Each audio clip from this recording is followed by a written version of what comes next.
देखिए, जलियांवाला बाग मैसेकर जो है वो हिंदुस्तान की आजादी के one of the most pivotal moments में से एक है। लेकिन बहुत सारी बातें हैं, बहुत सारे पहलू हैं, बहुत सारे फैक्ट्स हैं जो इससे जुड़े हम नहीं जानते हैं, जिनको हमारे सामने लेकर आ रही है सोनी लिव की series Waking of a Nation. I hope we wake up to the facts जो ये लोग लाने की कोशिश कर रहे हैं।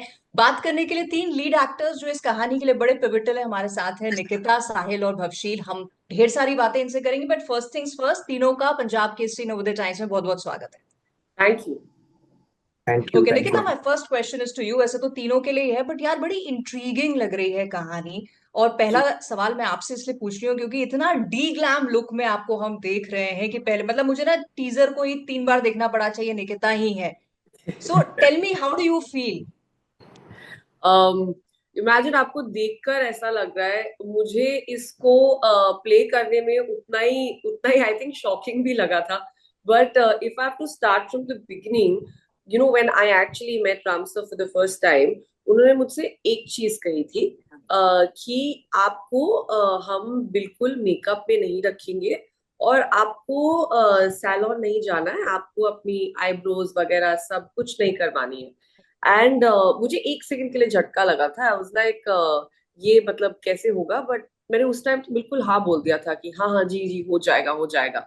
लेकिन जब आप इस चीज के अंदर घुसते हो ना, और then you start living like this, क्योंकि हमने जो शूटिंग की है वो 3 महीनों के दौरान की है, तो continuously for 3 months to be like this, I feel like मेरा स्ट्रगल एक्चुअली वहां शुरू हुआ। But once I got in front of the camera, I can't tell you, मुझे इतना कंफर्टेबल महसूस होने लगा, क्योंकि जब आपके मेकअप नहीं होता है तब आप इतने इजी हो जाते हैं एक्टिंग करने के लिए, आपको जो स्पेस मिलती है वहां पर। दूसरा जो है, राम सर का जो तरीका है वो है 360 शूट करने का। वो राइट। जो है, कोई कोई मार्किंग नहीं देते हैं, कोई पोजिशनिंग नहीं होती है, कोई लाइटिंग नहीं होती है। वो नेचुरल लोकेशंस पर नेचुरल लाइट में शूट करने में बिलीव करते हैं। सो बिकॉज ऑफ दैट आपके पास बहुत स्पेस रहती है। There are no rehearsals done. As actors हम जनरली सेट पे जाने से पहले लाइंस पढ़ते हैं, रिहर्सल करते हैं। वो कॉन्सेप्ट ही नहीं था यहाँ पर। So when you are going over there in front of the camera to perform, you have the entire space to yourself. आपके मन में जो आए स्क्रिप्ट को लेकर, जो सीन आपको दिया गया है, उस हिसाब से आप वहां पर कर सकते हैं। So I feel like me not having any kind of makeup and this the glam look that you are talking about, it made it so easy for me, because I realized जो freedom मुझे मिली थी, because of not being restricted by any kind of hair makeup, कि ये खराब हो जाएगा, अभी ऐसे नहीं कर सकते। that was an other level of freedom. in fact मुझे ऐसा लगता है मैं बिगड़ गई हूँ इस शो के जरिए, क्योंकि अब मेरे को बहुत मुश्किल हुआ उसके बाद, because immediately when I had to go and do shoot for something else, I was like, oh my god, अभी मतलब वापस मेकअप लग गया है, how do I deal with this? Right. और वैसे ना राम के साथ शूट करने वाले बहुत सारे एक्टर्स बाद में दूसरे प्रोजेक्ट्स के टाइम ये बोलते हैं कि हमें इतनी जी। आदत उस फॉर्मेट की हो गई है। साहिल, मैं ये जानना चाहती हूँ, जैसे निकिता ने कहा एक तरह की फ्रीडम उन्हें मिली because of the the glam look, but as an actor ये जो 360 डिग्री फॉर्मेट है, इसमें आपको लाइंस आपकी याद रखनी पड़ती हैं, या मतलब इज देयर सम नर्वसनेस कि यार मैं ना खराब कर दूं, मेरे चक्कर में फिर सबका फिर से रीटेक टाइप हो जाएगा, क्या रहता है? Because what he has got for all of us as audience also बड़ा ही इंट्रीगिंग है। जब हम देखते हैं तो बड़ा मजा आता है देखने में, शूट करते जी। वक्त इतना मजा आता आई थिंक मैम हमारे लिए तो बहुत इट वाज अ डिलाइट। मैं कल भी इंटरव्यूज में बता रहा था कि एक मैं आता हूँ थिएटर बैकग्राउंड से। मैं नुक्कड़ नाटक करता था अपने कॉलेज टाइम्स में। तो वहां पर there was only one take. अगर हम कहीं पे कॉलेज में परफॉर्म करते थे या फिर कहीं पे हम स्ट्रीट में परफॉर्म करते थे, वहां पर कोई टेक्स नहीं होते थे कि अभी हम पहला टेक लेंगे फिर दूसरा शॉट लेंगे, ऐसा नहीं होता है। देयर ओनली वन टेक जहां पर हमको पूरी ऑडियंस को केटर करना है। उसी तरह राम सर का मीडियम सिनेमा का मीडियम है, बट जो उनका तरीका है it's like a play only. So there हम वहां पर एक टर्म है जो यूज करते हैं, लाइक अ पास और अ चैप्टर। वहां पर ऐसे है। ओके। टेक्स या वो सब नहीं होता है। तो एक लंबे लंबे हम टेक्स करते थे और वहां पर it was like a play. हमको बताया नहीं जाता था कि कैमरेज कहाँ हैं, मतलब हमें पता होता था कि कहाँ हैं, बट कभी हम डीओपी से गलती से पूछ लेते थे ना कि आप धवलिका आप कहाँ खड़े हैं या काव्या आप खड़े हैं, तो हमें लगता था आज हमने कुछ गलत कर दिया है क्या। तो we were given so much freedom, go wherever we want. पूरा सेट 360 होता था कि अब ऐसा नहीं है कि अगर हमारा फ्रेम ये है तो फिर हम यहीं जा सकते हैं, उन्हीं प्रॉप्स को यूज कर सकते हैं, हम इन्हीं कैरेक्टर्स के साथ बात कर सकते हैं। हमारे को एक्टर्स निकिता, भवशील और कांति का जो कैरेक्टर प्ले कर रहे हैं तारुक, कोई भी हो, उसके अलावा जितने भी लोग थे, they were all in the scene. हम कहीं पे भी जाके किसी के साथ कुछ भी इंटरेक्ट कर सकते थे। ऑफ कोर्स जो हमारी स्क्रिप्ट थी, उन्होंने इतनी मेहनत करके, उन्होंने 5 साल लगाकर शत्रुजीत सर और शांतनु सर और राम सर ने मिलकर लिखी है। बट ऑफ कोर्स हम अगर हम जा भी रहे हैं स्क्रिप्ट के थोड़ा इधर उधर, तो किसी तरह we have to get back to the lines and we have to make sure that we have made our point. But we were given right. Full freedom to improvise, to do whatever we want. सारे props नहीं मैं कहूंगा, वो सब कुछ असली था। अगर हम if like we were shooting in a printing press, तो it is not a set, it is a genuine printing press. और जो वहाँ की मशीन्स हैं, वो ये नहीं कि नकली मशीन्स हैं, वो वही मशीन्स हैं जो अंग्रेजों के जमाने की जो चली आ रही है। तो it is a working printing press. तो कुछ भी ऐसा था ही नहीं कि हमको कुछ करने की जरूरत है या एक्ट करने की जरूरत है। हमें बस वहां होने की जरूरत थी। अच्छा, तो एक तो ये चीज आप लोगों के लिए डिफरेंट रही कि ये इस तरह का शूटिंग फॉर्मेट। दूसरा एक चीज और जो डिफरेंट रही है वो है जिस तरह का काम आप लोग अभी तीनों करते आए हैं, अब आप एक पीरियड ड्रामा का हिस्सा बन रहे हैं। भवशील, कितना डिफरेंट है ये करना आपके जो बाकी काम है? क्योंकि जब हम देशभक्ति की चीजें सिर्फ सुनते हैं या अपना राष्ट्रगान सुनते हैं, मैं तो झंडा भी देख लेती हूँ तो रोंगटे से खड़े हो जाते हैं। एक ऐसे सीरीज का पार्ट होना, ये आपके लिए क्या मायने रखा? Ram sir, maybe that's Ram sir's process. As actors, I feel if we need to be flexible enough to adapt and adjust to every director's process. हम हमारा पर्सनली एज एक्टर्स क्या प्रोसेस रहता है, वो शायद प्रोजेक्ट टू प्रोजेक्ट इसलिए change होता है बिकॉज हर प्रोजेक्ट का डायरेक्टर अलग है. अगर Ram sir, if by chance he calls any of us for his next film, then I would know what to expect out of it. Because वो 360 degree करेंगे या पता नहीं पूरा और कौन सा डिग्री ले आएंगे, बट एटलीस्ट 360 डिग्री करेंगे तो समझ आ जाएगा. But I think for me personally, it's very important to understand कि डायरेक्टर का क्या विजन है राइट। एंड डायरेक्टर का क्या प्रोसेस है. बिकॉज अल्टीमेटली मैंने कल भी ये बात बोली थी, मैं फिर घर आके सोच रहा था, थोड़ा हम एक्टर ज्यादा वैनिटी में रहते हैं, but cinema for me is a directors medium first and foremost. तो whatever the director demands of me, whatever the director wants, I will try my best. मतलब ऐसा राइट। बड़ा बड़ी एक प्यारी सी चीज मुझे लगती है कि डायरेक्टर अपनी उंगली देता है, आप उसकी उंगली पकड़ के चलते रहो. राइट। हम्म। तो राम सर ने तो उंगली नहीं, उन्होंने तो पूरा शरीर ही दिया हुआ था हम सबको. हाँ, हाँ, हाँ। मतलब और यहाँ राम के लिए ऐसा वो कहा भी मेरे. जाता है कि he is an actors director. वो आपको इतनी लिबर्टी, इतनी स्पेस देते हैं कि आपका जो कैपेबिलिटी है, जो हुनर है, वो आप सामने ला सकते हैं, of course gelling with your characters. अब थोड़ा कैरेक्टर्स के बारे में बात करते हैं। निकिता, चार दोस्तों की कहानी अपना जलियांवाला बाग के बैकड्रॉप पे बेस्ड है। हम टीजर्स ट्रेलर से जितना समझ पा रहे हैं, थोड़ा और लाइट डालिए। तीनों से आएगा ये सवाल। निकिता से पहले, क्या है आपका character? Who is she? How is she? जी एक्चुअली सो मैं एक जो जो मेरे कैरेक्टर का नाम है दैट इज पूनम, पूनम सिंह औलख. मैं जो हूँ एक I am playing a woman of of that period of 1919 who is a married woman. She is at the same time simultaneously running a press with Alabaksh जो साहिल का कैरेक्टर है. एंड पूनम जो एक lady है एज अ पर्सन, मुझे actually इतनी ज्यादा पसंद है क्योंकि एक तो इसकी खास बात मुझे हमेशा से यही लगती है कि again I am actually going to bring Ramsar over here. उन्होंने हमेशा से अपने वुमेन कैरेक्टर्स को बहुत इंपॉर्टेंस दिया. अगर आप उनका पहले का काम देखें, he is always correct. Been very particular about his women characters and he always says he gets that inspiration from the women around him. उनके आसपास उनकी वाइफ, उनकी मॉम, जितनी लेडीज हैं, उनको सबसे वहां से इंस्पिरेशन मिलती है. And this is something I really want to actually say out there, specially because you are also a woman and you really appreciate this. हमारा जो क्रू भी था वहां पे भी अगर आप वुमेन की डोमिनेंस देखते हैं from all our DOPs to other people who are involved in the crew, and he has been so careful about all the women who were there. I have never seen a director और producer जो इतना particular हो कि जो crew की ladies है उनके लिए वॉशरूम क्लीन है कि नहीं. Like he is taken care of things like that. So यही उनकी जो इनका जो एटीट्यूड है वो उनकी स्क्रिप्ट में भी रिफ्लेक्ट करता है. And I feel like Poonam is a reflection of that. उन्होंने जितना सब्सटेंस जितनी पावर पूनम को दी है as a woman, and that too based in 1919, I feel like that's incredible. क्योंकि आज तक हम लोग जब भी पंजाबी वुमेन को रिप्रेजेंट करते हैं, we have never shown Punjabi women that strong. In fact even from that time हमेशा they'll be either housewives, you'll see them cooking at home, probably, Correct. just being around. आपको थोड़ी Right. डांस करती हुई मिल जाएंगी, but आपको कोई ऐसी शायद देखने को ना मिले जो जाकर बाहर निकलकर काम पे जा रही है, जो चीजों का कंट्रोल ले रही है. And I think that is the beauty of Poonam. She is, you will actually relate to her because she's actually doing everything. You know how we see women today. I'm sure हाँ. आप घर के काम कर रही हैं, आप हमारा इंटरव्यू ले रही हैं, आप ऑफिस जा रही हैं, आप सब काम कर रही हैं. And that's what Poonam is from back in the day. So what I really like about Poonam is बहुत strong headed है, बहुत realistic है, बहुत fierce है. और जब मैं fierce और bold बोलती हूँ, हमारे दिमाग में सबसे पहली चीज ये आती है, अरे पंजाबी है, लाउड होगी, डांट रही होगी, चिल्ला रही होगी. आप पूनम को कभी ये सब करते हुए नहीं देखेंगे.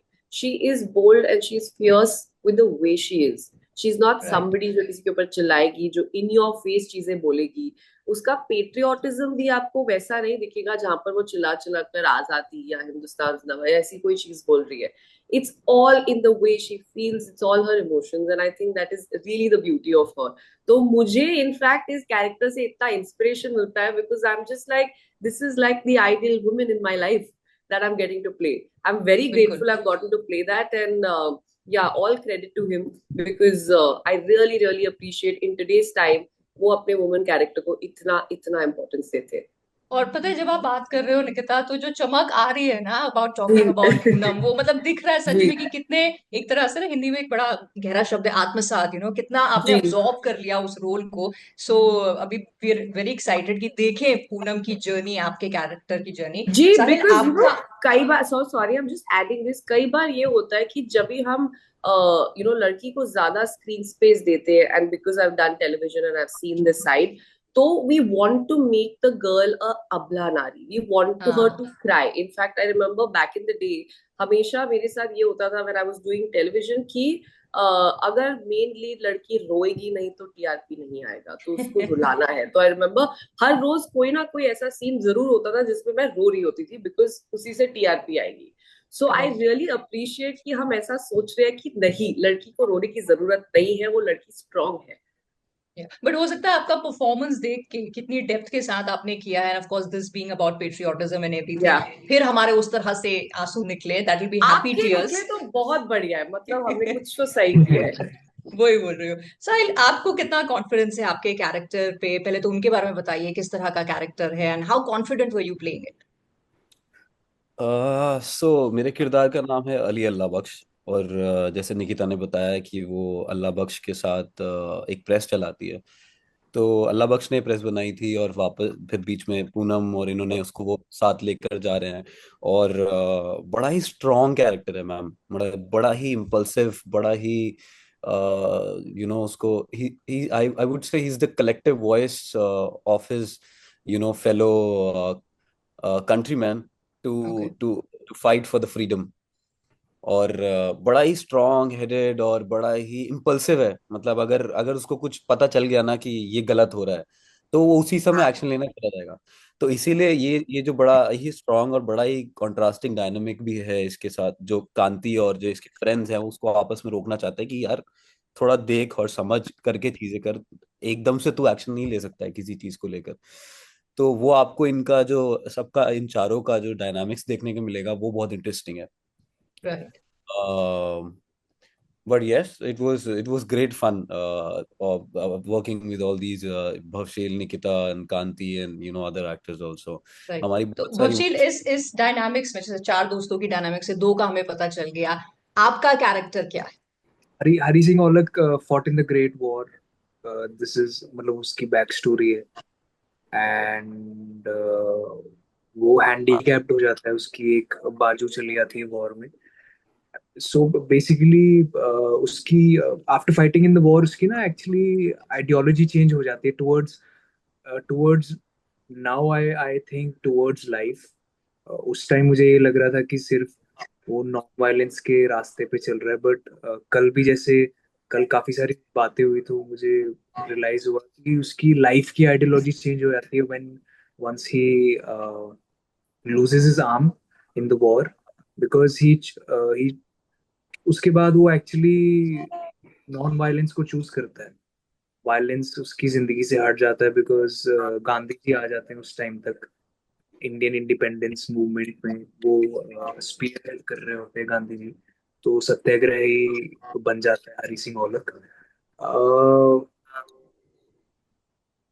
अल्लाह बख्श और कांतीलाल और हरी बचपन के फ्रेंड्स हैं। इन दोनों के बीच में हमेशा से कुछ टसल रहा है, और वो बहुत ब्यूटीफुली दिखाया है राम सर ने शो में। मुझे पता नहीं मैं उस चीज को कितना जस्टिफाई कर पाया हूँ कि ये ब्रिज है उनके बीच का, बट ये एक बहुत ब्यूटीफुल स्टोरी ऑफ फ्रेंडशिप है हम चारों की। तो उसमें कहीं ना कहीं हरि का जो कैरेक्टर है, maybe I don't know अगर वो ऑडियंस को वो चीज दिख जाएगी कि he is the glue glue तो नहीं, फेविक्विक बोलूंगा मैं, Fevikwik between the three other three friends. हाँ, पूनम तो मेरी वाइफ है, फ्रेंड नहीं है। तो या because also the end of Hari is really tragic, जब आप शो देखोगे आपको पता लग जाएगा। And there is a specific scene in the film जिसके बारे में हमने कल भी बात की थी, वो was a very good question. There is a certain reason वो क्यों फिर से हथियार उठाता है। गोली नहीं उठाता पर एक स्टिक उठाता है, क्यों उठाता है, इनजस्टिस के खिलाफ उठाता है। और वो उसकी हमारा एक छोटा सा मेरा एक वो है भतीजा या भांजा टाइप भी दिखाया है, चाचे का लड़का तेजू। उसका बड़ा क्यूट कैरेक्टर है शो में। तो तेजू की टीचर के साथ who is suppose to be white woman, but again white में बोलना नहीं चाहूंगा बिकॉज हमारा शो रेसिज्म को टैकल कर रहा है। Is a brit she is a britisher, वो टीचर है, तो उसके खिलाफ इनजस्टिस होता है वहां पे। आई थिंक जो एक आइडियोलॉजिकल क्लैश होता है हरी का, वायलेंस से नॉन वायलेंस फिर से वायलेंस पे जाने का, वो आई थिंक वो सीन करके मुझे थोड़ा सा हरी के बारे में और पता लगा। बाकी honestly as an actor, sorry मैं थोड़ा सा टाइम ले रहा हूँ, हरी सिंह औलख को मैंने उधर ही छोड़ दिया था जब हमारा रैप अप हुआ था ना। तो अभी मैं अपने साथ वेकिंग ऑफ अ नेशन लेके जा रहा हूँ राम माधवानी सर का। हरी सिंह औलख वो चलेगा अपनी जर्नी पे कहीं और। बफशील क्या लेके जा रहा है वो राम माधवानी सर का जो वेकिंग ऑफ अ नेशन है, जिसमें हरी सिंह औलख बहुत छोटा सा पात्र है, राइट। क्योंकि ओवरऑल वर्ल्ड में बहुत सारे इश्यूज हमने दिखाए हैं। और वो आई 100% फील वो आज तक सारे इश्यूज वैलिड है। अगर 100 साल हो गए ना, 1919, हाँ चलो जितने भी साल हो गए, अगर 1919 की कहानी है और उसमें काफी चीजें जो ऐसी दिखा रही हैं और जो आज तक वैलिड है, कहीं ना कहीं शो में ये, आई थिंक शो के थ्रू लोगों को ये पता लगना चाहिए, ऑडियंस को पता लगना चाहिए, आई होप पता लग जाए। क्योंकि हमें तो पता लगा है यार, वो 360 डिग्री में परफॉर्म करके राम सर का क्या विजन को समझ के, कि जो ब्रिटिश राज ने चीजें की हैं आज तक कहीं ना कहीं प्रेवलेंट है। अच्छी करेक्ट। चीजें तो की हैं उन्होंने, बहुत बड़ा कंट्रीब्यूशन भी है उनका, we can not deny that, but कुछ चीजें हैं जो काफी ज्यादा प्रॉब्लमेटिक थी, वो दिखाने की हमने। राइट। एंड दैट्स आपने जो भी बात कही ना बख्शील, this brings me to my last question, जो मैं सोच के बैठी थी अभी, कि आप लोग इतना हिस्सा रहे हैं, 3 महीने आपने शूट किया, प्रेप किया, अपने अपने कैरेक्टर्स के साथ जिए, एक दूसरे के जो रोल्स हैं उनके साथ में जिए हैं। बट अगर एक सेंटेंस में, जस्ट वन सेंटेंस में ऑडियंस के लिए सम अप करना हो, what is waking of a nation, why should we watch it, because I am sure you agree कि इतना कुछ देखने के लिए है। तो ये राम माधवानी की सीरीज है, ये मत बोलिएगा फ्लाइट टू इंडिपेंडेंस की। जैसे भवशील ने कहा ना, मैं वेकिंग ऑफ अ नेशन से भवशील क्या लेके जा रहा है, तो ऐसे ही ऑडियंस क्या लेके जाएगी, दैट वन थिंग एक सेंटेंस में निकिता अगर आपको बोलनी हो कि भाई हम क्यों मिस नहीं करें। I think as I'm going to bring this up. I'm so sorry because that's what we are trying to say. As somebody of brown skin color, if you have ever felt let down, humiliated, अगर आपको कभी भी लगा है ऐसा कि आपके साथ डिस्क्रिमिनेशन हुआ है, आपको ह्यूमिलिएशन फील हुआ है, तो आपको ये सीरीज जरूर देखनी चाहिए. Well ना ही said. सिर्फ साहिल, क्या ब्राउन ऐड कलर को करेंगे? लेकर कि मैम, मैं बोल रहा हूँ कल भी हमने इस बात का जिक्र किया था कि किसी ने भी जलालत अगर सही है ना अपनी लाइफ में, चाहे वो किसी पॉइंट पे किसी भी चीज को लेकर हो, तो उनको ये शो जरूर देखना चाहिए 7 मार्च को सोनी लिव पे. You know, this one thing that all three of you have collectively said, ये शायद ही कोई इंसान होगा, हो सकता है कोई बोले नहीं नहीं मैंने रेसिज्म फेस नहीं किया, लेकिन जलालत, कहीं ना कहीं एक एम्बैरेसमेंट, एक इंसल्ट, कोई इंसान नहीं होगा जो बोलेगा लाइफ में मैंने कभी फेस नहीं किया. एंड जी. This gives us reason enough कि हम ये मिस नहीं करें, apart from all the other reasons जो है कि Yeah. राम माधवानी की सीरीज है, आप लोग हैं उसमें, फ्रीडम स्ट्रगल के ऊपर बेस्ड है. So wishing you all the luck for the success of this series और future में जो भी आप लोग projects लें, and thank you so much for talking to me. Thank you, Nidhi. I wish you like it. So thank you much. जी. Yeah, definitely. Good Thank luck you. in Bye-bye. seeing it early. All right. Bye, guys. Bye-bye.